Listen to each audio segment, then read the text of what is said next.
हे शक्ती प्रदर्शन नाही म्हणता येणार. हा लोकांचा प्रतिसाद आहे. आज तिसरा दिवस आहे. मी नवी मुंबई महापालिकेच्या प्रचारामध्ये आहे.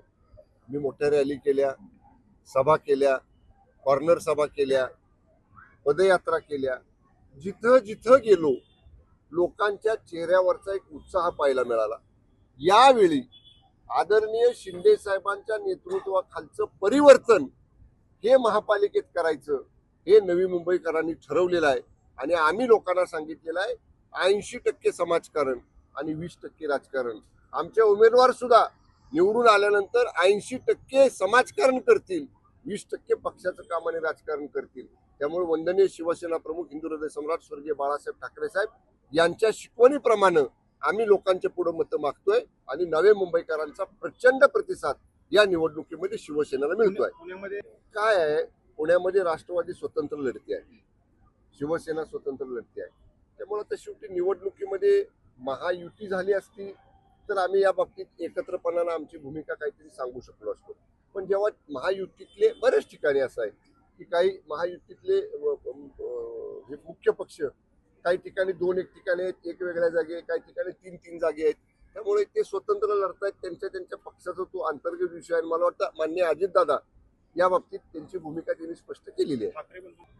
मला नाही वाटत, कारण मुंबई महानगरपालिकेच्या निवडणुकीमध्ये महायुती म्हणून आपण एकत्र जातोय. इन्फ्रास्ट्रक्चर डेव्हलपमेंटची कामं जी मुंबई महापालिकेमध्ये विशेषतः आदरणीय शिंदेसाहेब मुख्यमंत्री असताना, फडणवीस साहेब उपमुख्यमंत्री असताना आणि आता माननीय फडणवीस साहेब मुख्यमंत्री असताना आणि शिंदेसाहेब उपमुख्यमंत्री असताना जी डेव्हलपमेंटची कामं झाली, ज्या कामाला महाविकास आघाडीचं सरकार असताना स्टे होता, ते सगळे स्टे माननीय शिंदेसाहेब मुख्यमंत्री झाल्यावर उठवले. केंद्रातल्या ज्या परवानग्या रखडलेल्या होत्या त्या सगळ्या परवानग्या आपण मिळवल्या आणि वायू वेगानं आदरणीय शिंदेसाहेब मुख्यमंत्री असताना हे सगळे प्रोजेक्ट मुंबईमधले आपण सुरू केले आणि त्या विकासाच्या मुद्द्यावर मुंबईकर सुद्धा महायुतीला प्रचंड बहुमत दिले. 2022ला आम्ही ज्यांचा टांगापलटी केला शिंदेसाहेबांच्या नेतृत्वाखाली, त्याच्यामुळं गणेश नाईक साहेब पुन्हा मंत्री होऊ शकले. 2022ला जर आम्ही शिंदेसाहेबांच्या नेतृत्वाखाली 50 आमदारांनी भूमिका घेतली नसती तर हे सरकार त्यावेळेचं येऊ शकलं नसतं. त्यामुळे मला आता जुन्या गोष्टी बोलायच्या नाहीत. शिंदे साहेबांचा टांगापलटी करायच्या गोष्टी लांब राहिल्या. गणेश नाईक साहेबांना म्हणावं, आम्ही जे कार्यकर्ते आहोत शिंदे साहेबांचे, यांचा टांगा आधी पलटी करून दाखवा. आम्ही सुद्धा शांत आहे, म्हणजे आम्ही महायुतीत आहे म्हणून शांत आहे. आम्हाला जर शिंदे साहेबांनी आदेश दिला तर साहेब राहू देत बाजूला, साहेबांचा ह्याच्याशी काय संबंध नाही. आम्हीच गणेश नाईकांचा टांगा कुठं फरार करू ते त्याला सुद्धा कळणार नाही. तरच आहे. मग आम्ही पण सांगतो, जर आम्हाला शिंदे साहेबांनी आदेश दिला तर आम्ही पण त्यांचा टांगा फरार करू. नवी मुंबईत महापौर शिवसेनेचाच होईल. राज ठाकरे साहेब सतत भूमिका बदलत असतात. त्यामुळं त्या बदलत्या भूमिकेला लोक पाठिंबा देतील असं वाटत नाही. आणि इतकी वेळा वेगवेगळी भूमिका घेणारी, वेगवेगळ्या टीका करणारे, म्हणजे टोकाची टीका माननीय राज ठाकरे साहेबांनी माननीय उद्धव ठाकरे साहेबांवर केली होती, मनसेनं शिवसेनेवर केली होती.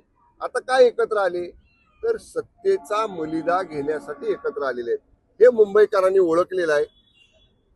विजन, डेव्हलपमेंटचं विजन, विकासाचं विजन कुणाकडे आहे आणि सत्तेचा मलिदा कुणाला खायचा. माननीय शिंदे साहेबांनी काय सांगितलं, सोन्याचं अंड देणारी कोंबडी म्हणून मनसे आणि शिवसेना महापालिकेकडे मुंबईच्या बघते. ते आता सोन्याचं अंड नुसतं नको आहे, अख्खी मुर्गीच खायची सोन्याचं अंड देणारी. त्याच्यासाठी मनसेची शिवसेनेची चाललेली धडपड आहे.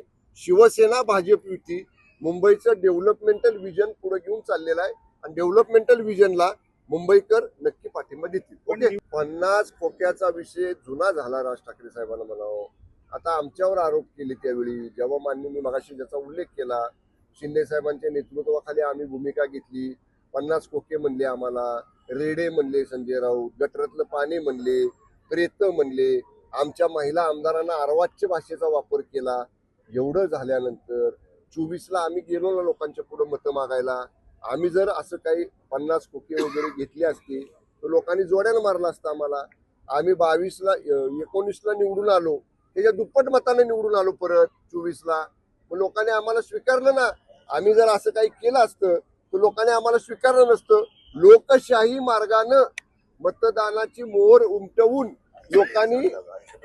लोकांनी आम्हाला या ठिकाणी स्वीकारलं आणि शिंदे साहेबांच्या नेतृत्वाखाली आम्ही 80 जागा लढलो, 60 जागा जिंकून आलो.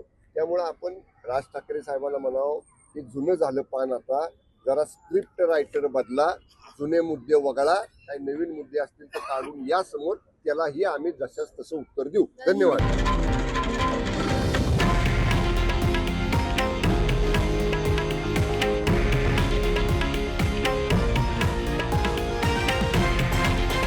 हे आहे देशातील नंबर 1 न्यूज नेटवर्क आणि आपण पाहत आहात TV9 मराठी, एकमेव.